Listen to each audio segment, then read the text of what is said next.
Good morning, everyone! Brand new day, brand new week. It is a beautiful Monday, and we are here to make it even better. I'm Anne Asis-Carilo. And I'm DJ Faustino, sitting in once again for Paolo Del Rosario. And stay with us, because we've got so much stories for you later on in the show. And I'm Monique Tuzon, reminding you to smile and keep up the energy to kickstart your week. I hope everybody had a great weekend. How was everybody's weekend? Yours was exciting. Yeah, you went to you went to Bangkok. Bangkok. Yeah, I just came here from the airport, so if I look a little sleepy, I haven't slept since yesterday. It doesn't show, girl. And It I ate a doesn't lot. I was trying to see Mudeng, actually. Oh, okay. yeah. But I came out looking like Mudeng instead. So, That's Still, hilarious. you look great. Mudeng is Thank always you. looking great. Yes, Mudeng. yes. How about you? It was your sister's birthday, It was my right? sister's birthday over Happy the weekend. All we did, birthday.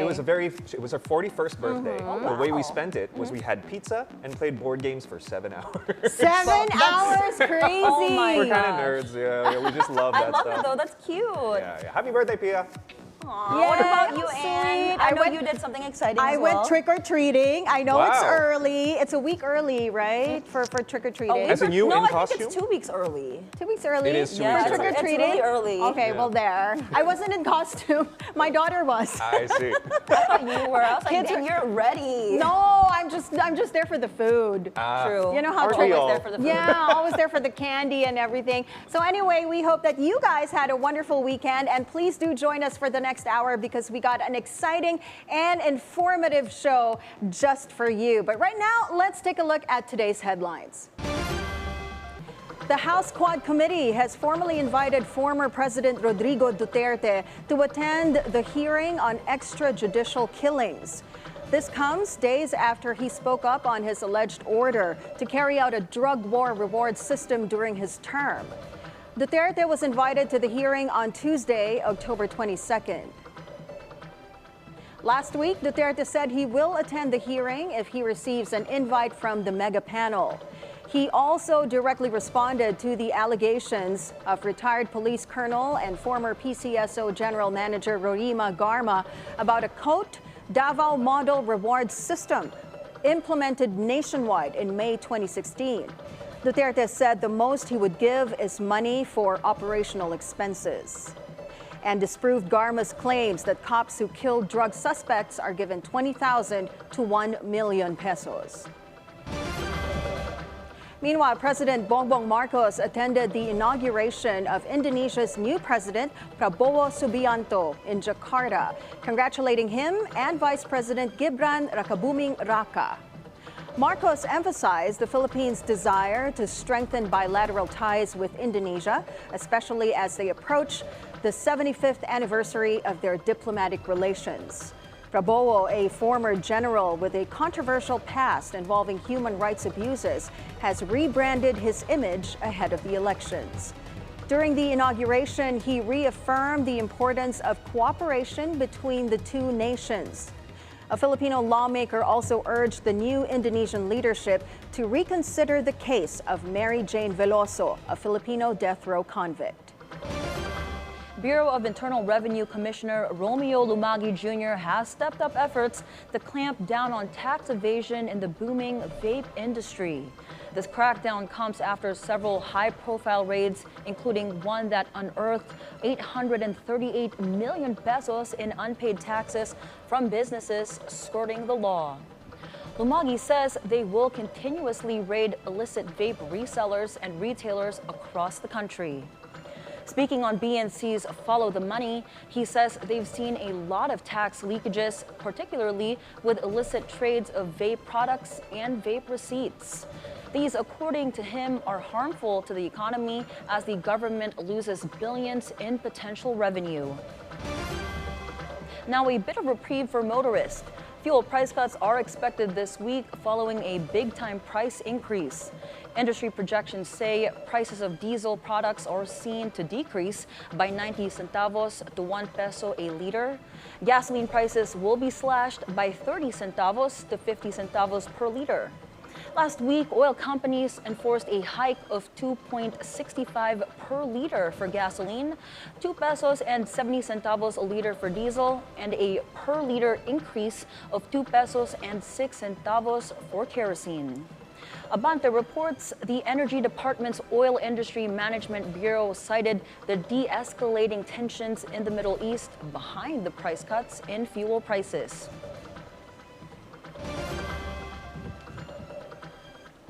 Now, as Undas nears, concerned government agencies discuss traffic management and security preparations for the religious holiday.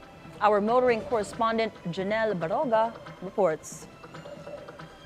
The MMDA will position over 1,200 personnel on identified priority areas from October 27 to November 4 for the smooth and orderly observance of this year's Undas.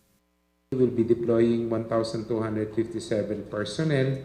Bawal po mag-leave, bawal din mag-day off. Kailangan po natin bantayan yung ating mga pier, bus terminals, at airports.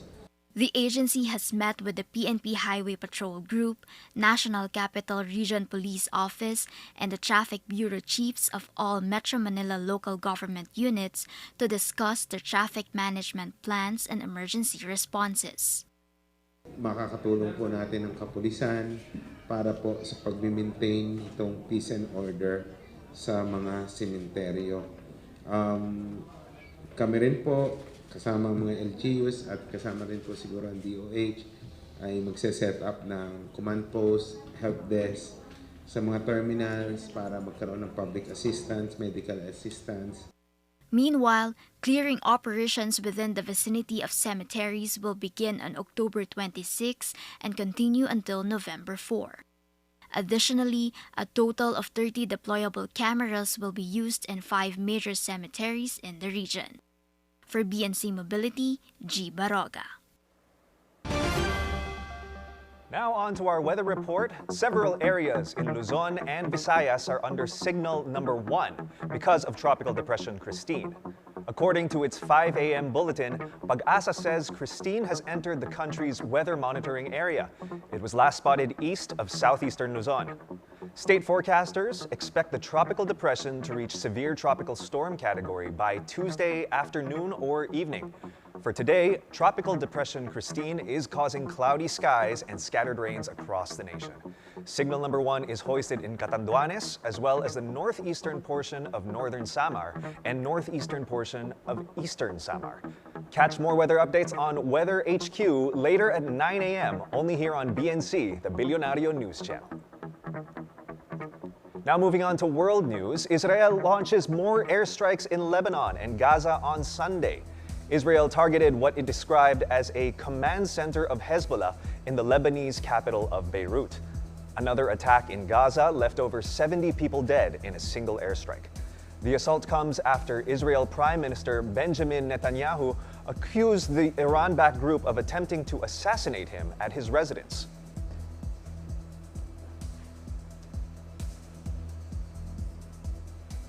Pope Francis created a new group of saints on Sunday, canonizing 14 individuals, including the martyrs of Damascus, who were killed in Syria during the Ottoman Empire. These 11 martyrs became symbols of Christian persecution and became saints some 160 years after their death. The Pope presided over the canonization ceremony in St. Peter's Square in the presence of thousands of Catholic faithfuls from around the world. And now in sports, Barangay Ginebra San Miguel barges into the finals of the PBA Governor's Cup. The Jing Kings outlast the San Miguel Beermen in a thriller on Sunday at the Smart Araneta Coliseum, 102-99.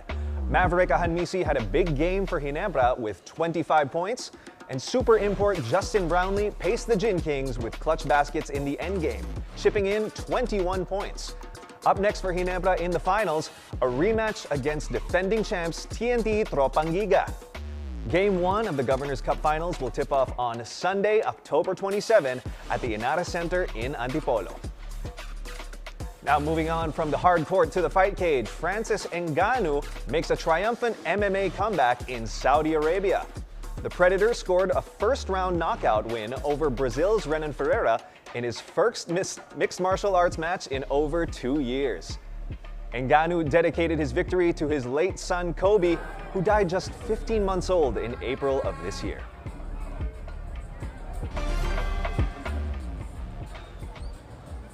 Now on to entertainment news.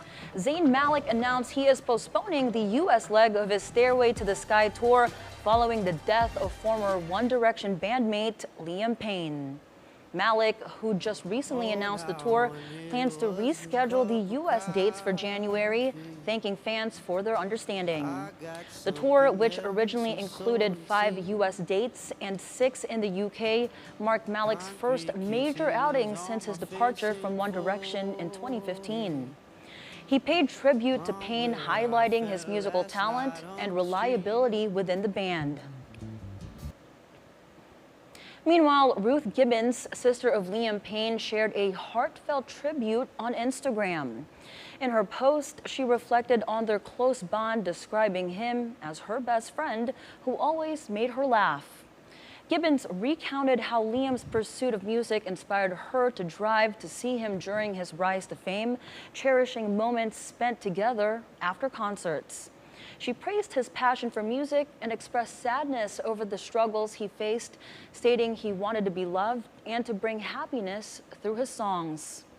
Gibbons concluded by thanking Liam for their memories and vowing to care for his 7-year-old son. You know, before we take a break, I just remembered one random thing that I saw on EDSA this morning as I was going here. Big guy on his motorbike with a bright blue jacket that says, "Don't hate me if I'm pretty." Aw, I love that. I know, right? I need that jacket. Yeah, and the reason why I brought this up was, I just thought that this is the perfect way to start the week, finding joy and happiness in the most random things. Exactly. And also just with that confidence. I know. Don't hate me if I'm pretty. That's so cute. I love that. What blue was it? Was it like a Like super a bright blue? Yeah, that was the reason why it caught my attention. It's like, oh, that's a nice color. Oh, don't hate me if I'm pretty. On a guy. Hilarious. Words to We live need that by this every week, day. of course. I know. And you will definitely find joy, happiness, and inspiration on the show. We've got a lot more stories and conversations for you right here on It's a Beautiful Day. When we return, a content creator and entrepreneur helps his followers on social media navigate their way through the intricacies of the corporate world. Carlo Ople will join us live after the break. It's a Beautiful Day. We'll be right back.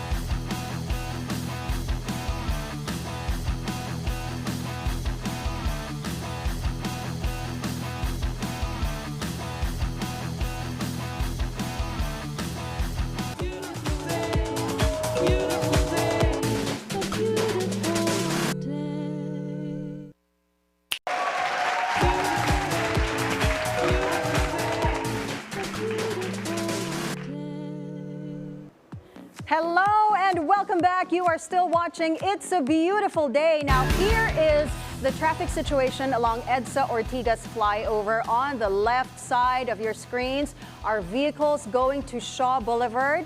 On the elevated lane are vehicles bound for Ortigas Center, and on the right side is the northbound lane headed to Cubao. As early as now, you can already see that buildup.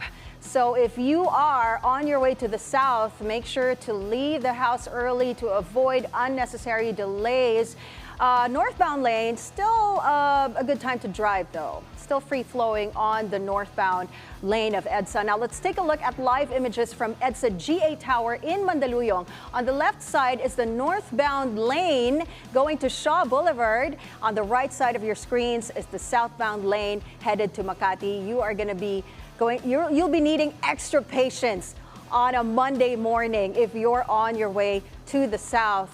A reminder to motorists, the MMDA expanded number coding scheme is in full swing.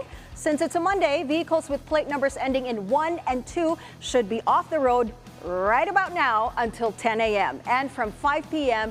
to 8 p.m. Now, from serious collector, content creator, and entrepreneur, Carlo Ople unlocks a new side quest as he offers his insights on the corporate world to his followers on social media.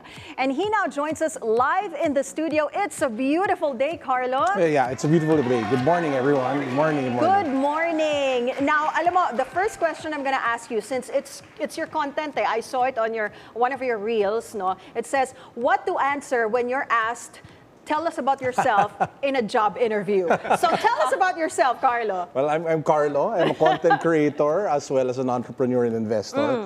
Now I give mostly advice, career advice, practical career advice on Facebook, Instagram, and TikTok.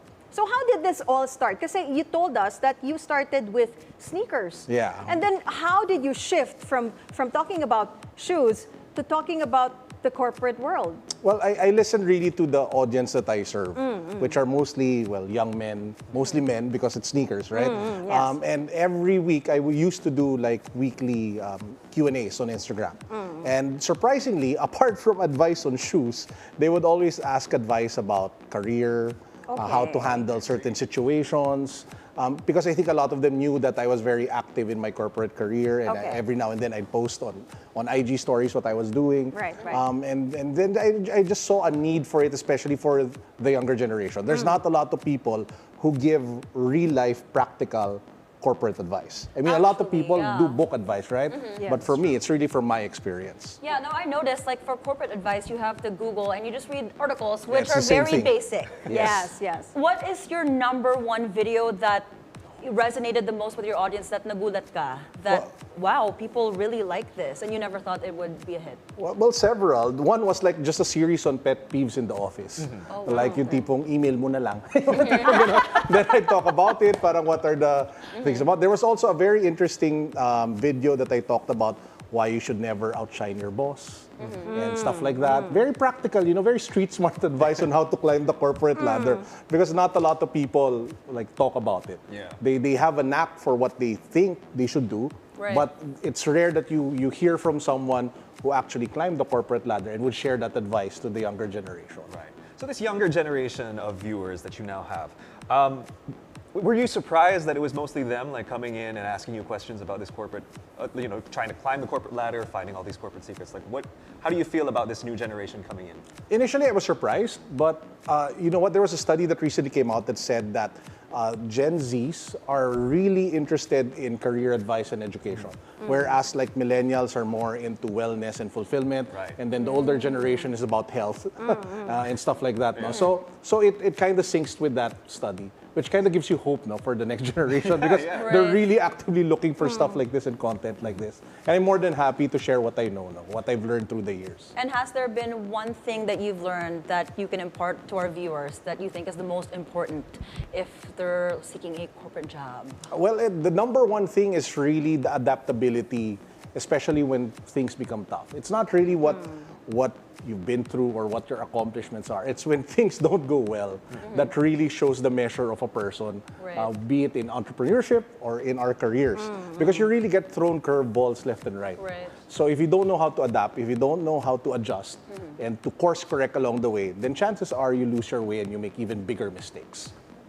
So Carlo, we were talking earlier, and you told us that you retired at such an early age. There are a lot of people out there saying that it's better to be your own boss.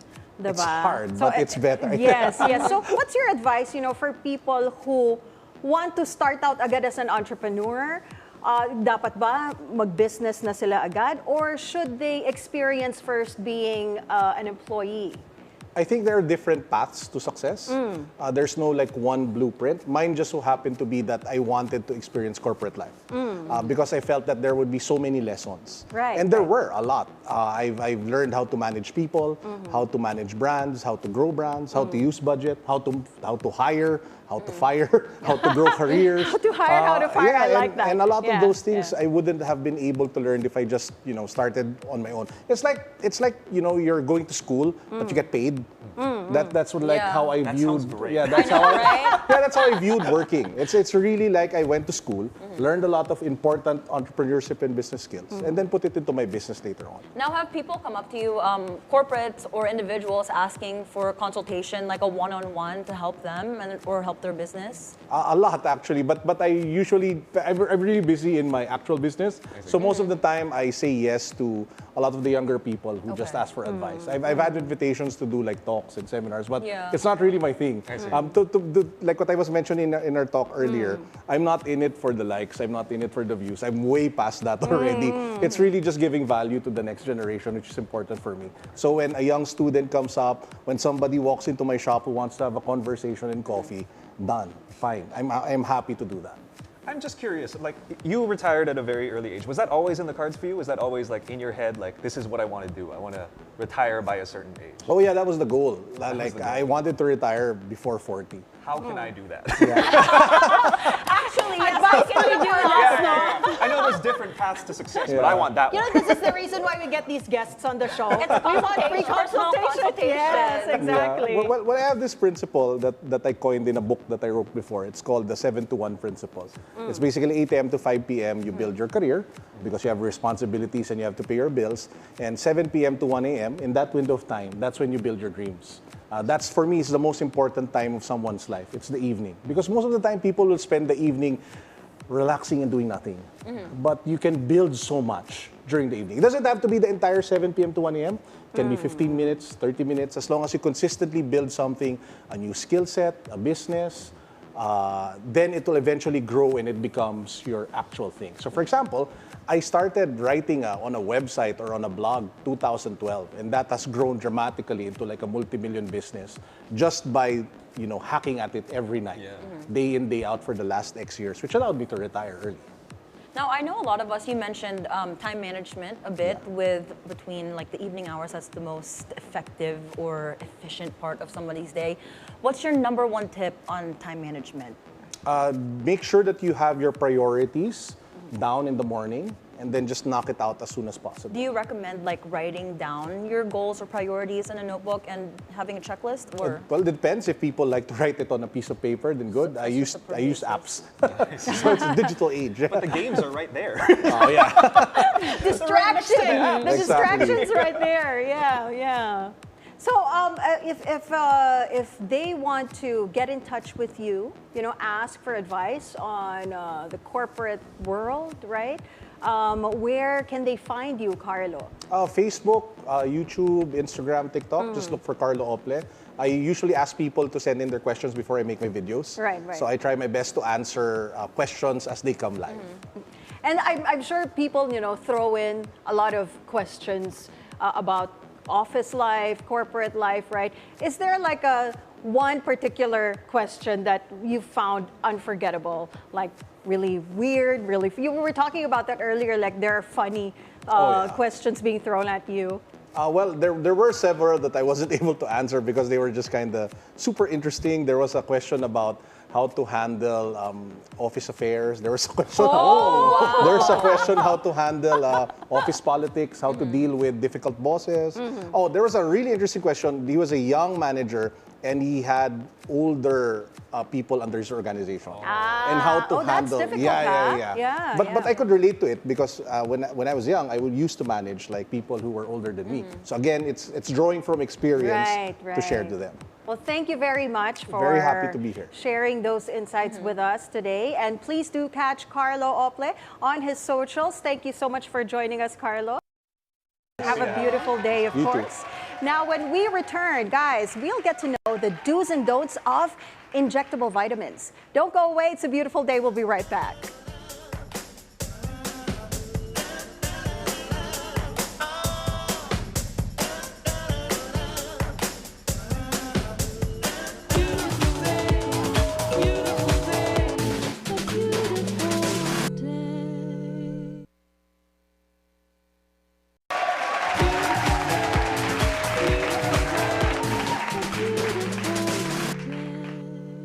And welcome back. You're still watching It's a Beautiful Day.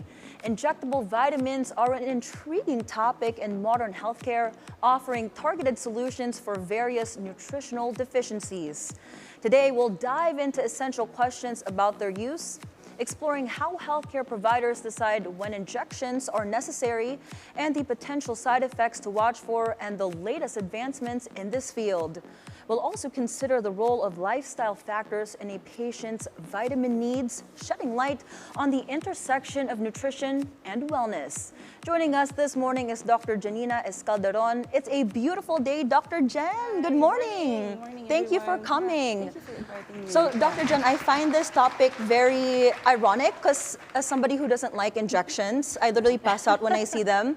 It's funny that I'm leading it. I had no idea that vitamins come in injectables. Can you talk about, normally people take it orally. So Yeah. what's the difference? So you can take oral and IV medication. So when you're taking oral medications, there's a certain limit per capsule. So you can't take so much capsules, right? So there are patients who have immune deficiencies, or there are patients who have absorption problem, and we have to give them via IV. So that's the difference. So they don't have to go to your gastrointestinal tract. You don't get to have irritated stomach or bowel. So you can directly have your nutrition via IV. Okay, because that's a thing now. I see that everywhere. Yeah. I mean, I actually tried that once.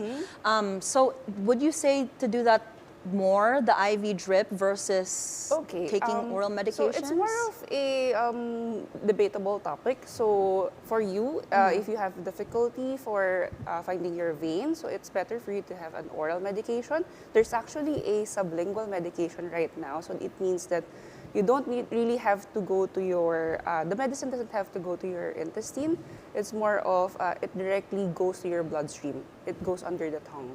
So there's also an IV medication. So these are for patients who are immunodeficient patients. Okay, that's so interesting because I know a lot of people, there's a lot of misconceptions about IV drips.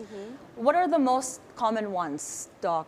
So the very common one is the IV glutathione. So people think that when I do the IV glutathione, I want to get white, I want to get fair. But usually IV glutathione, it has been in the market for like more than 20 or 30 years already, and we have been using it for detoxification. And people, maybe they just like the side effect because you get to be fairer or whiter, so people tend to overuse it. Now, speaking of side effects, Doc, I have a question. Like, other than the possibility of Monique, say, if she got an injectable vitamin and passing out, what are other possible side effects of injectable vitamins? Okay, so if you have very high doses of IV vitamins, it can have malabsorption problem. It can affect your, of course, you can have nausea or vomiting, and it goes straight to your neurocognitive function. So we don't really recommend you overdosing for it because you can have liver and kidney problem as well. And how do healthcare providers actually actively monitor the benefits of these injectable Okay, vitamins? so you can do a laboratory testing for that. So we have testing for vitamin D deficiency, vitamin D, and we usually test the patient clinically, assess them. What specific IV nutrition are they lacking? What specific IV nutrition do they need? So you have to check their neurological function, yung sa brain. Is this patient having dementia? So they might benefit for vitamin D na mataas na dose. Or do they have hearing problem? It's also one of the controversial topic now. So we usually give high-dose vitamin B as well for patients who have hard of hearing because they have really little supply of nerve, like a nerve supplement or nerve power to their ear. You know, you're talking about all these tests, Yes. Doc, that you need to undergo to determine if you need a particular injectable, right? But you are seeing a lot of places, a lot of clinics that offer these drips so freely, right? Yes. I mean, I've tried doing the IV glutathione drip with the collagen and the vitamin C and everything. Yes. Did it work? I'm not really for the whitening benefits, more of like the wellness, Yes, right? That's why I take these strips. But you see these places, they normally would just give you that list where they ask for your medical history, your allergies. Do you think that this needs to be regulated more? Because now it's just really easy to get drips anywhere. Yeah, it's just like a trend Yeah, right now. So yeah. actually, these medicines, they are really FDA regulated. So you have to be Okay. sure that your clinic is an FDA provider. All medicine, there's this accrediting body, and we have to make sure that a doctor does it, or your medicine is really from an FDA approved supplier. So Okay. there are a lot of medicine right now in the market, IV medicines particularly, that causes you to have seizure. I don't know if you've heard of that. If they're injected in the wrong way, prepared in the wrong way, it can really be fatal for the patient. so scary. That's scary. Yeah, so Yeah. it's really a trend now that there's a lot of, well, other people injecting, especially having it injected with non-medical professionals. It's really scary because you can have, well, you can be brought to the hospital, you can have seizures. Yeah, so it's really hard. So you have to make sure that your provider is well trained, of course, that when they're injecting it, they know how to correct it as well. Yeah, and speaking of trend stock, aside from the IV drips, I know right now the other trend is the weight loss injectables. Yes. What are your thoughts on that? Okay, I'm all for it because it also has been in the market for like 10 to 20 years already then. So diabetic patients have already been injected with GLP-1. The thing is, now it's being used as a weight loss medication because they found out it's a side effect as well. And it's really not a problem for some patients, but you have to start with a specific dose. So there's a patient that if you inject too much, they can have weakness. So as in super weak for like 1 week, you cannot even walk. You cannot even, that's so yes. scary. And when you see food, you feel like you want to vomit. So yeah, so there's a specific dosage when you start this medications. that's And so then scary. yeah, every week we have to do increments increase for that, and we have to do Okay. monitoring for that patient. Okay, so basically, long story short, go to a professional like Yes. doc. Yeah. Okay, Yes. that's crazy. Yeah. Do the patients have to present a medical certificate before they can get these weight loss injectables? Okay, usually you have to go to your general physician, to your obesity physician, or your lifestyle medicine physician. So they have to check you before you undergo this procedure. Me, when I do this kind of procedure, I always check the patient. And I always tell them, oh, this is the possible side effect, and you should take note. If you feel very severe symptoms, you have to go to the hospital, or you have to contact me immediately so that we can reverse it. I can help you with it. Let's see. So like what kind of role does like these are all the medications going in, but like what about if I'm as a patient, my lifestyle, how much does that factor in to my receiving an injectable vitamin? Like for you, you're an immunocompetent individual. So it's more of if you have difficulty with your fatigue or sleeping, or if you want to have more collagen in your body, so maybe you can consider it as a supplement rather than something that you do regularly. Yeah, so you can do maybe once a week. Once a week. Yeah. Okay, now aside from injectables, doc, what vitamins orally do you recommend for our viewers to take every day and for us to keep healthy? Okay, definitely vitamin C with zinc. So very important that you have this zinc component inside because it helps your skin and nails as well. And then what else? It also helps you with your immune system response. So it heightens up your immune system. And then, maybe that's the very essential vitamin. Yeah. The Vitamin C and zinc. Do Maybe you B as recommend that it should be taken orally, or is it more effective to have it injected? Yeah, exactly. Well- Like, how do you know which to take orally or injected? Well, if you are immunocompetent, meaning you can tolerate the medicine, so I suggest you take vitamin C orally every day. But if you have, I have some patients who have difficulty, they have stomach pain or they feel nauseated when they have this kinds of vitamins because it's a fat-soluble vitamin, right? So you have to do it via IV. So these are usually for patients who have cancer. So there's studies now that when you give high-dose vitamin C for patients who have cancer, it helps them fight off the cancer as well. Okay. Doc, is there anywhere that our viewers can find you online if they have any like other questions or if they want to They learn can more about search these? me via my clinic's IG. So it's Una Medica PH. Una Medica PH. Yeah. All right, Well, thank you very much. Thank you you, for the Dr. wonderful Jen. insights. We learned Thank so you. much Yeah, today. thank you so Filling our much. minds on a Monday. It's Yeah. lovely. Yeah. I hope Thank you it's so not much, too Doc. much. Yeah. It was lovely having you. And of course, when we come back, we're going to be looking at some exciting trends and thrills that are making waves here and abroad. Keep it right here on It's a Beautiful Day.